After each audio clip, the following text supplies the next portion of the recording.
Hey guys, welcome back to my channel.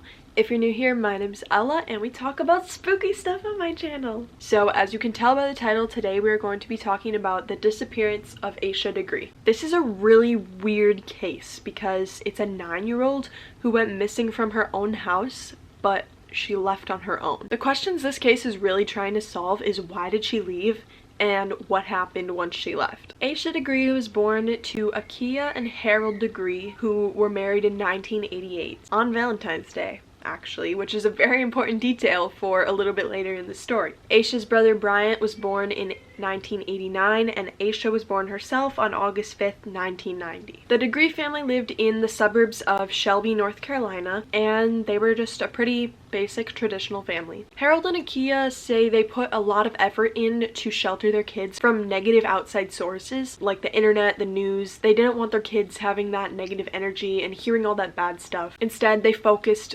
mainly on family and church. They wanted their kids to have the most positive, best upbringing as possible. Asha's parents said she was always really compliant with the rules. She was pretty much just happy to go along with it. She was only 9, so usually kids at this age don't even know what they're missing out on if their parents are stricter. So yeah, she pretty much just did what they said, and that's the kind of kid she was. She just listened to the rules. Asha was in 4th grade when she disappeared. She played basketball and she was described as very shy and timid. So on Friday, February 11th, the kids did not have school. The school was closed for like a teacher day, but they did have basketball practice for a big game that was coming up the next day on Saturday, February 12th. And in this game, Asha actually messed up. She actually caused their team to lose, and it was the first loss of the season. So she felt pretty bad about it. Her parents say she was pretty upset and she felt like it was her fault, but she seemed to be over it by her brother's game about an hour later. The next night, Sunday, February 13th, Asha and O'Brien went to bed in their shared room at 8 p.m. Asha was wearing a nightgown and had pigtails in her hair. Asha's dad, Harold, was working late shifts at this point, so he wasn't home,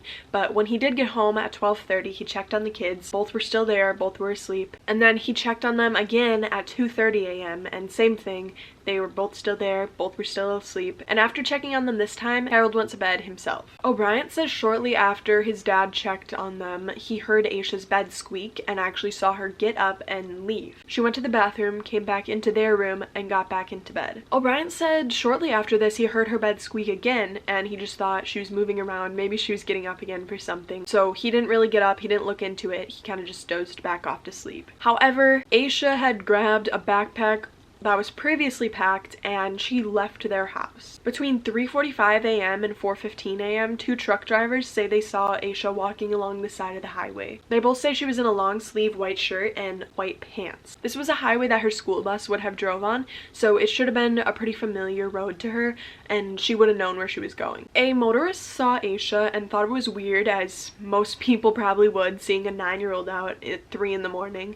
So they actually tried to talk to her, but when they did, she got scared and she ran into the woods. And unfortunately, this is the last known time that Asha Degree was ever seen. So back to the Degree house. The morning of February 14th, this is why I said them getting married on Valentine's Day would be important. It's 5:45 a.m. now. Akia gets up to wake up her kids to get them ready for school. She goes into the kids' rooms, sees O'Brien, but not Asha. Quickly goes around her house. She's just thinking maybe she was in the bathroom or downstairs or something, but after a brief search she notices that Asha is not in the house. So she tells Harold, and his first thought is that she is at her grandma's house across the street.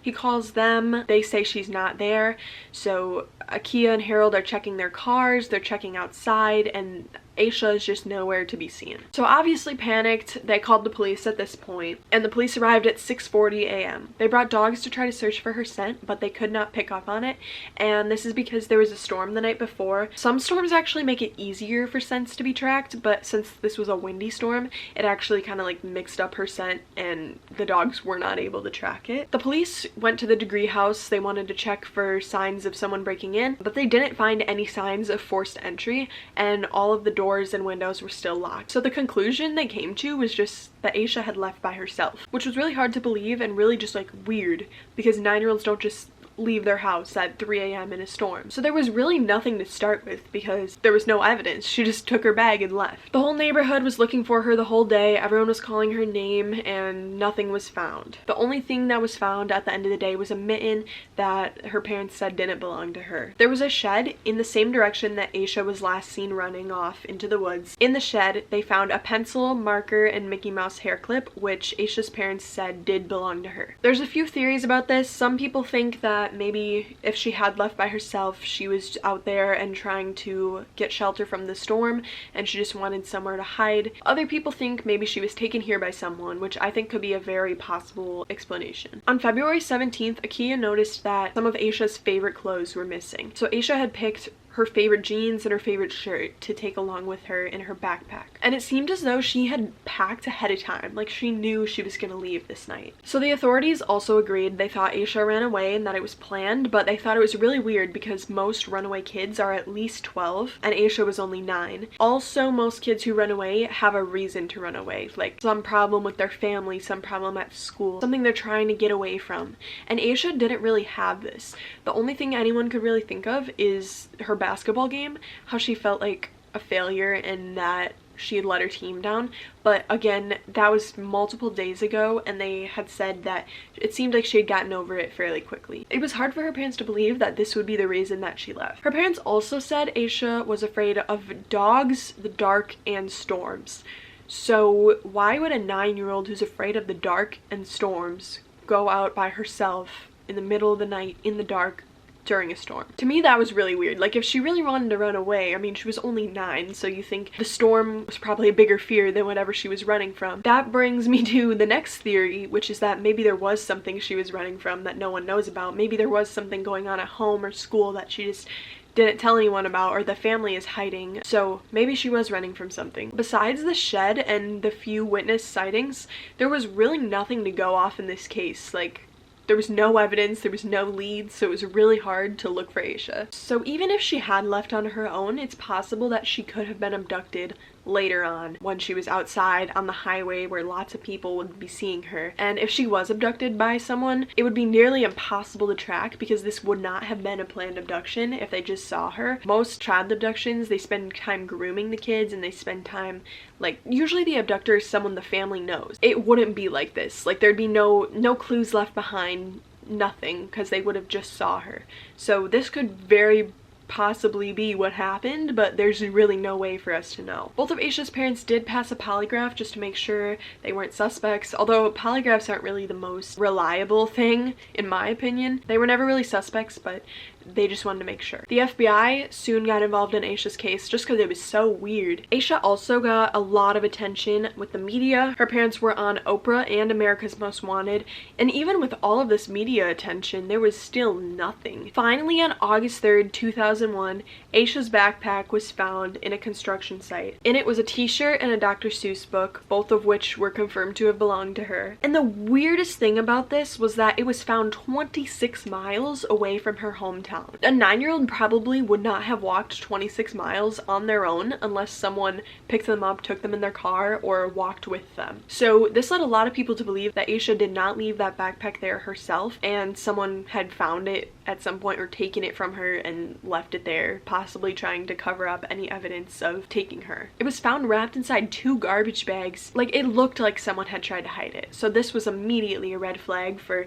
the authorities because now was the first evidence that maybe someone had taken her. The man who found it was going to be building, I think, apartment complexes there, but he wrote down her name and number from the backpack and he had never heard of her at the time. The first time he heard of Asha was when he went home and told his wife what he found, and she had said, "Oh my gosh, that's like the missing 9-year-old. That was the first big lead in Asha's case. But again, nothing bigger was found. Nothing near the backpack was found. It was just the backpack. This pretty much confirmed that there was someone else involved in Asha's disappearance. Whether she left by herself or not, at some point she had ran into someone and it had gone wrong. Since Asha's case was so just slow and there was nothing on it, her parents really did a lot to keep her case alive. They dedicated a scholarship at her elementary school to her name. They also began an annual walk to raise money for their investigation. Akia says she fully expects Asha to return home at some point. She also has spoken out about how she feels that Asha's case was not looked at as much as a white kid's case would have been.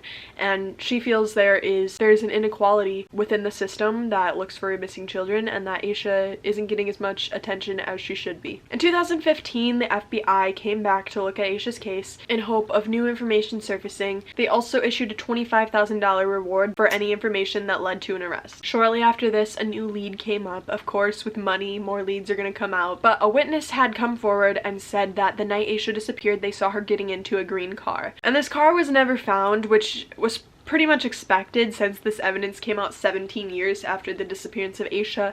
By this point, it had probably been sold or destroyed. You know, 17 years, it's a while for a car. Whether it was involved in Asha's case or not, it's not really useful at this day. There is one person who was suspected by authorities but was never officially made a suspect, and his name is Donald Ferguson. He is a convicted sex offender, and he lived near Asha's town at the time of her disappearance. He was a suspect to many people, like I said, but he wasn't really investigated. He wasn't made a suspect, and he's in jail anyway, so whether he did it or not, he's a bad guy. He's gonna be sitting in jail for a while. There were some more investigations conducted in 2017 and 2018, however, nothing really ever came out of it. There was no other big leads, and it was kind of just a cold case. There's some pictures of what Asha might look like today or a few years ago, so if someone saw her now, they would recognize her. Some new evidence actually came up in this case. In 2020, a criminal wrote a letter to the authorities claiming he knew where Asha Degree was. I'm not sure if he said he knew where her body was or if he knows where she is alive. He claimed to have known what happened to her. No public details have been announced about that, so we don't really know what happened with that.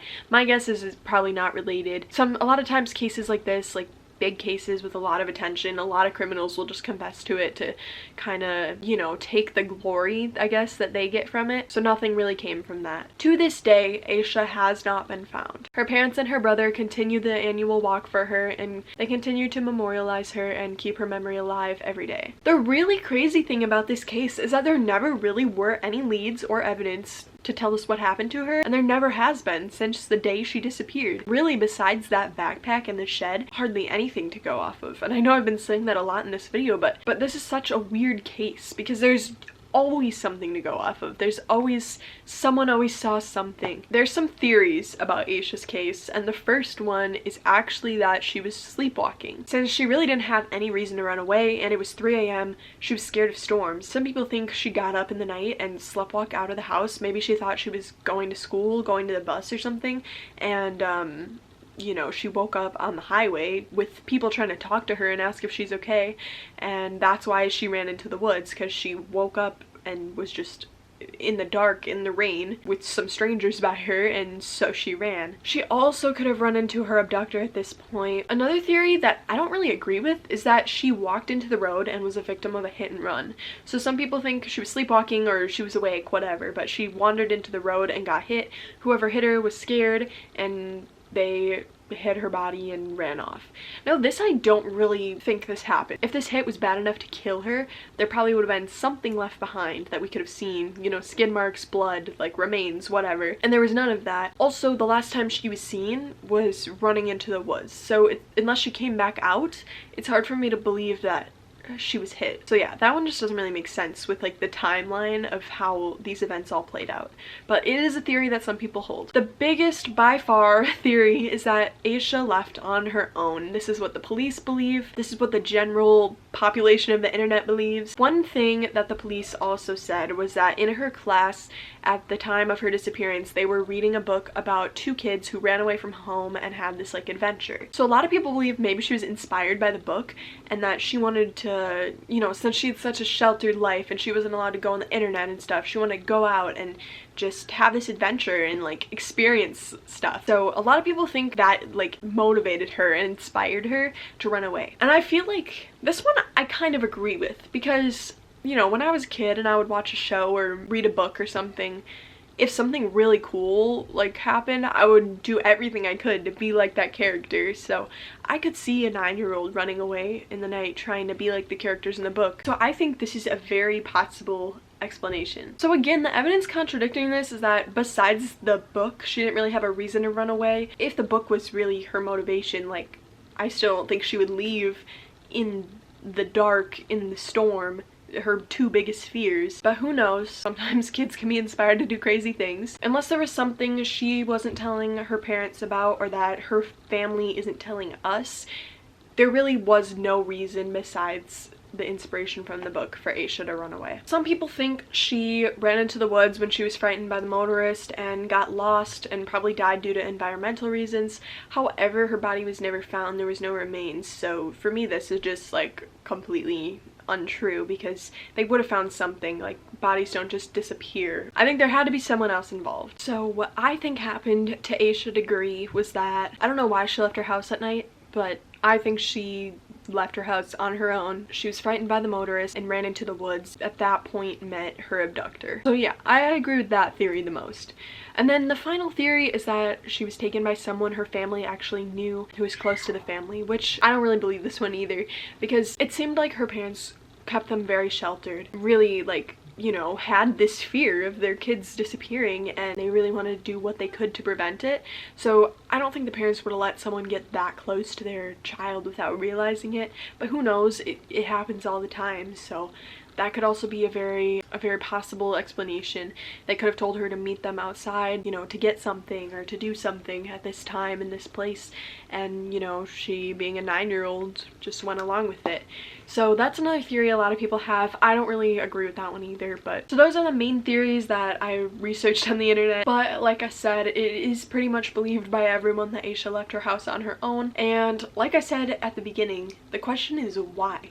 Why would a 9-year-old leave? And then what happened once she left? Because between the time of her leaving her house and the last time of her ever being seen, either something happened then or after they saw her run into the woods. So if these two questions were answered, Asha's case would be solved. She could possibly be found, but again, you know, kids who are missing this long, it's very unlikely that they're going to be found alive.